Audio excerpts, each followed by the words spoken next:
الحمد لله الحكم العدل اللطيف الخبير، نحمده ونستعينه ونسأله التوبة والمغفرة والنجاة من النار،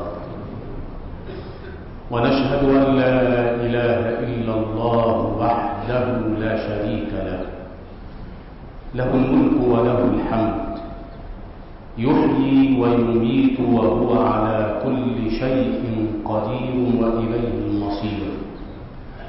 ونشهد أن سيدنا وحبيبنا محمدا عبد الله ورسوله وصفيه وخليله، النبي المصطفى والرسول المجتبى والسراج المنير. اللهم صل وسلم وبارك على سيدنا محمد وعلى آله وأصحابه ومن دعا بدعوته إلى يوم الدين، أما بعد.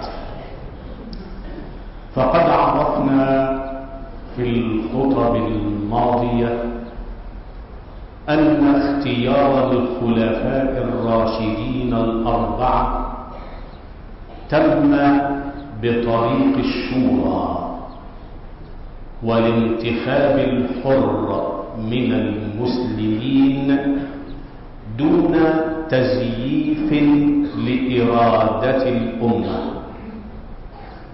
وعرفنا كذلك أن الخلفاء الأربعة لم يرشح أي واحد منهم نفسه للخلافة، وإنما رشحه غيره من المسلمين لها، وذلك خضوعا لما رواه الإمام البخاري عن عبد الرحمن بن سمرة رضي الله تعالى عنه أن الرسول صلى الله عليه وسلم قال له: لا تسأل الإمارة، فإنك إن أعطيتها دون مسألة أعنت عليها، وإن أعطيتها بمسألة وكلت إليها. إن جاءتك الإمارة دون أن تطلبها أعانك الله تعالى على القيام بحقوقها، أما إذا طلبتها وجاءتك فإن الله يكلك إلى هذه الإمارة. والإسلام يقرر في الوقت ذاته أن الحاكم أيا كانت صفته ليس ملكا، وإنما هو بشر يخطئ ويصيب، وأنه بطبيعته البشرية المحضة قد يغتر بسلطانه فيجمع أو يجنح ويستبد بتصريف الأمور وحده. لذلك كان من مقررات الإسلام أنه لا بد أن يستشير الحاكم أهل الخبرة والعلم في الأمور، بذلك يكون القرار في النهاية صائبا. والله سبحانه وتعالى جعل من صفات المؤمنين أن أمرهم شورى بينهم. قال الله تبارك وتعالى: والذين يجتنبون كبائر الإثم والفواحش وإذا ما غضبوا هم يغفرون والذين استجابوا لربهم وأقاموا الصلاة وأمرهم شورى بينهم ومما رزقناهم ينفقون. فالشورى إذن جزء من منظومة إيمانية يتسم بها المؤمنون بالله وبرسول الله صلى الله عليه وسلم، وأنه بدونها لا يكون هناك إيمان كامل.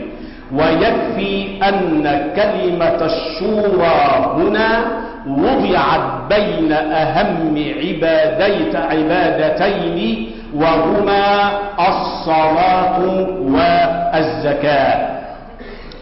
والإسلام حين يقرر الشورى مبدأ إنما لا يريدها صورة هزلية للشورى كما يحدث في كثير من الدول التي توصف بالعالم الثالث، وإنما يريدها شورى حقيقية تأخذ بالرأي الصحيح والرأي السديد. ثم عليك أن تعلم متى نزلت هذه الآية التي تقول وأمرهم شورى بينهم. إنها نزلت في مكة قبل أن تقوم للإسلام دولة، لأن دولة الإسلام أقيمت في المدينة، وهذه نزلت في مكة ليكون ذلك مبدأ عاما وملزما للمسلمين قبل أن تقوم لهم دولة وكيان مستقر. فلما قامت الدولة نزل تأكيد لهذا الأمر في سورة أخرى تأمر النبي صلى الله عليه وسلم ذاته بأن يشاور الناس. قال الله تعالى: فبما رحمة من الله لنت لهم ولو كنت فظا غليظ القلب لانفضوا من حولك فاعف عنهم واستغفر لهم وشاورهم في الأمر. وقد نزلت هذه الآية في ظرف عصيب نزل بالمسلمين. نزلت هذه الآية عقب غزوة أحد التي أصيب فيها المسلمون إصابات مريرة، وكان النبي صلى الله عليه وسلم قد استشار المسلمين عند هذه الغزوة أيخرجون لملاقاة العدو في الخارج أم يتحصنون في المدينة. وكان رأي الشيوخ الأقلية أن يتحصنوا في المدينة، والنبي يرى ذلك أيضا، ولكن الأكثرية من الشباب رأت أن يخرجوا للعدو لملاقاته خارج المدينة المنورة.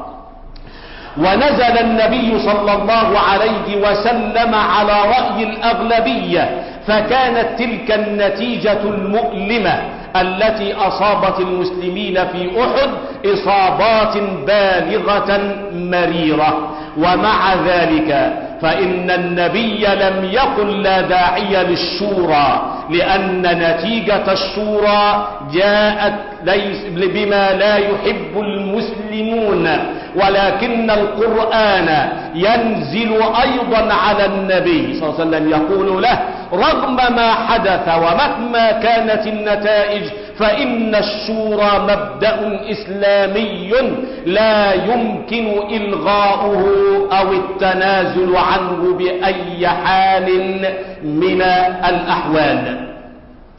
وتتميما للفائدة في هذا الموضوع لا بد أن نشير إلى موضوع الشورى والديمقراطية، لأن كثيرا من المتحدثين وكثيرا من الكتاب كذلك يدونون بأقلامهم أن الشورى في الإسلام تتساوى مع الديمقراطية العصرية، بل قد يفضل بعضهم الديمقراطية العصرية على مبدأ الشورى الذي جاء به الإسلام. فهل صحيح أن الشورى والديمقراطية بمعنى واحد أم هما مختلفان؟ وإذا كان مختلفين فأيهما أفضل وأجدى للمسلمين؟ ونقول أولا إن الشورى أو إن لفظ الشورى هو الذي استعمله القرآن الكريم، وهو لفظ عربي مبين يغني عن الديمقراطية ولا تغني الديمقراطية عن الشورى بأي حال من الأحوال. ثانيا، الديمقراطية في العصر الحديث تعني الخضوع لرأي الأكثرية أو الأغلبية بغض النظر عن خطأ هذه الأكثرية أو صوابها. المهم الخضوع لرأي الأغلبية سواء كان خطأ أو كان صوابا، مع أن الله سبحانه وتعالى يذكر الأكثرية غالبا في موطن الذم، ويذكر الأقلية غالبا في موطن المدح. يقول الله تعالى عن الأكثرية: وما أكثر الناس ولو حرصت بمؤمنين. ويقول: ولكن أكثر الناس لا يعلمون، ولكن أكثرهم يجهلون، ولا تجد أكثرهم شاكرين. ثم يبين أن الأقلية قد يكون رأيها هو الحق، وأنها هي التي تكون على صواب.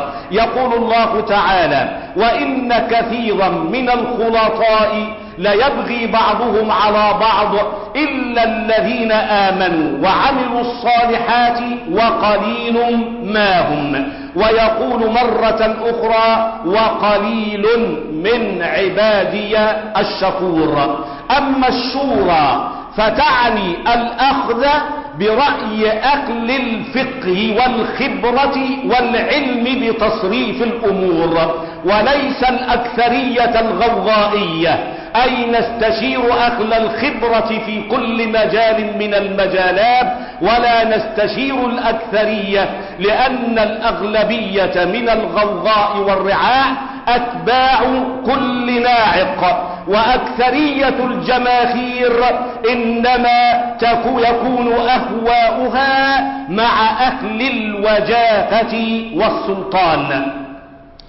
ثالثا، الإسلام حين يقرر الشورى فإنما يقول إن الشورى لا تكون مع نص من نصوص الدين الحنيف الصريحة القاطعة. لماذا؟ لأنه لا اجتهاد مع النص. يوجد نص صريح في القرآن أو نص صحيح وصريح في سنة النبي عليه الصلاة والسلام، فلا مشورة لأحد، وإنما على الحكام أن ينفذوا هذا الأمر رضي به الناس أم لم يرضوا. فلا مجال للاستشارات الديمقراطية في هذا الموضوع. وفي هذا وعلى هذا الأساس فإنه لا شورى في موضوع العبادات والحدود، ولا مشورة كذلك في شؤون الحلال والحرام. ومعنى قول الله تعالى: تلك حدود الله فلا تعتدوها، وفي مرة أخرى: تلك حدود الله فلا تقربوها. ويقول: ولا تقولوا لما تصف ألسنتكم الكذب هذا حلال وهذا حرام لتفتروا على الله الكذب إن الذين يفترون على الله الكذب لا يفلحون. فهناك إذن أمور ثابتة في القرآن لا تتغير ولا تتطور، ومن أجل ذلك لا دخل للشورى ولا للديمقراطية فيها. هذا في نظر الإسلام. أما في الديمقراطيات العصرية فإن رأي الأغلبية هو الذي يجب أن يسود، ومن أجل هذا رأينا الأغلبية في بريطانيا تقر الشذوذ الجنسي بقانون، وتقر كذلك زواج المثلين، أي زواج الرجل من الرجل وزواج المرأة من المرأة، وذلك بعقد رسمي. فهذه الأغلبية التي قررت ذلك. فالأغلبية ليست دائما على صواب، والأقلية ليست دائما على خطأ. ويعجبني ما قاله الشاعر إيليا أبو ماضي في هذا المجال. يقول: لما سألت عن الحقيقة قيل لي الحق ما اتفق السواد عليه. سأل عن الحقيقة ما هي؟ قالوا الحق ما وافقت عليه الأغلبية. فيقول إيليا أبو ماضي فعجبت كيف ذبحت ثوري في الضحى والهند ساجدة هناك لديه. الثور أو البقر يذبح بحكم شرعي إلهي فلا مجال فيه للرأي، ولكنه بحكم الأغلبية السائدة في الهند يعبد هناك ويسجد له الهنود. الملايين من هؤلاء الهنود يسجدون للبقر. فمعنى هذا أن الأمر ليس للأغلبية وحدها وإنما للحق أينما كان ذلك الحق. فإذا هذا هو مبدأ الإسلام، أن الشورى عندما ننظر إلى هذا نجد أن الشورى أفضل بكثير من الديمقراطيات العصرية، بل إنها أجدى وأنفع للمسلمين لو طبقوها التطبيق السديد والسليم. أما أن تطبق بطريقة هازئة أو طريقة هزلية فلا قيمة لها. وإذا كان البعض يؤثر أن يطلق لفظ الديمقراطية ويريد منا أن نستعمل هذا اللفظ مجاراة للعصر الذي نعيش فيه، فإننا نقول لا مانع من أن نستعمل هذا اللفظ في حكمنا، لكن بشرط أكيد، وهو أن الديمقراطية لا تتناول النصوص ولا يتعارض هذا مع أي أصل من أصول ديننا الحنيف، فيكون الحكم أو النزول على رأي الأغلبية في الأمور الدنيوية البحتة التي تخدم الدين وتخدم الدنيا معا وتحقق مصالح الأمة ولا تتعارض مع أصل من أصول ديننا الحنيف، فبذلك نقول لا مانع من الأخذ بهذه الديمقراطية ما دامت تحقق الغرض ولا تتعارض مع أصل من أصول ديننا الحنيف. بل من الممكن لو أردنا صلاح أحوالنا أن يكون عندنا مجلس شورى. مجلس شورى يتكون من فقهاء الأمة في الدين ومن الخبراء في القانون والسياسة والزراعة والتخطيط والطب والصيدلة والشؤون العسكرية وكل مجال من مجالات الحياة، أن يكون مجلس مكون من كل الفئات الاجتماعية الموجودة في المجتمع، وكل فئة تختار من بينها من يمثلها في هذا المجلس. فإذا عرض أمر للمناقشة في شؤون الزراعة يناقشه الزراعيون وحدهم، في شؤون الطب يناقشه أهل الطب وحدهم، في شؤون القانون يناقشه أهل القانون وحدهم، في شؤون التخطيط كذلك، في كل ناحية من النواحي العسكرية والاقتصادية يناقشها أهل الخبرة في هذا المجال. ويكون فقهاء الأمة في الدين هم المرجع الأخير لهذه المشاورات كلها، ليقولوا بعد أن تنتهي أي فئة من مناقشة موضوعها يعرض على فقهاء الأمة أهذا يتعارض مع الدين أم لا يتعارض مع الدين. فإذا تعارض مع الدين رد الأمر إليهم مرة أخرى، وإلا أقر هذا، وبذلك نكون عشنا ديمقراطية صحيحة أو شورى سديدة كما جاء بها الإسلام. وبذلك نخضع لقول الله تعالى فاسألوا أهل الذكر، أي أهل العلم والخبرة في كل مجال من المجالات، فاسألوا أهل الذكر إن كنتم لا تعلمون. أقول قولي هذا وأستغفر الله لي ولكم ولسائر المسلمين.